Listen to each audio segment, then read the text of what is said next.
mention. One is that we, after these elections, I believe Governor Simbarati is planning, coordinating, organizing how to organize his government.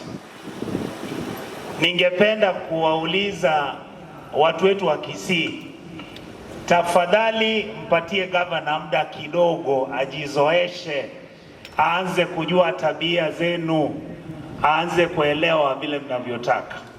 Nina uhakika kuwa serikali yake inafikiria vile atakavyobadilisha Kisii County. Jambo la pili, Your Excellency, Kisii County has a lot of heroes. You can go to Morara, Senator Kebaso, James Nyamweya, Dr. Onyonka, George Lawrence Sagini, Mzee Nyakweba, Mogunde Anyeni, all of them, including Mzee Nyachai, his father, Otenyo, all of them, Sakawa, we have those heroes. My governor, I want to plead with you that in the coming financial year, please allocate money so that we can do our own museum where we show our own heroes. The second issue, Your Excellency, I want to mention is you realize how Kisii town is designed.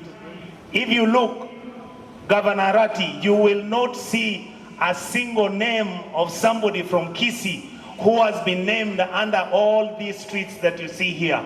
Please ask your county assembly to give you the okay so that then we can begin to name our streets of our heroes. Finally, ningependa kumaliza hivi, Mheshimiwa Governor. Mimi nilienda Nairobi wiki iliyopita. Kazi niliyotumwa imeanza. I am now a committee member of the Budget Committee, a committee member of Parliamentary Accounts Committee, and a committee member of the Devolution Committee.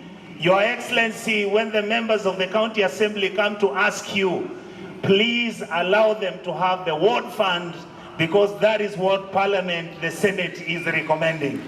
Please carry this team with you. They want to work with you. They respect you. Kumalizia, najua hata juzi niliona bwana governor kwa runinga, social media, vijana wanasema oh, Simba is doing that. Abana ba minto. Simba naba sigete inu mwato konyete tukaira chikura. Tago tige kereno eli anyenyirwe momanya kwanza kuoma na mwoko eminja kujimoino. So anyomba na inu mautolerwo mukera. Thank you, Your Excellency. That is all I wanted to say. I will return this now to the Deputy County Commissioner so that we wait for the presidential speech. Thank you, sir. Thank you very much.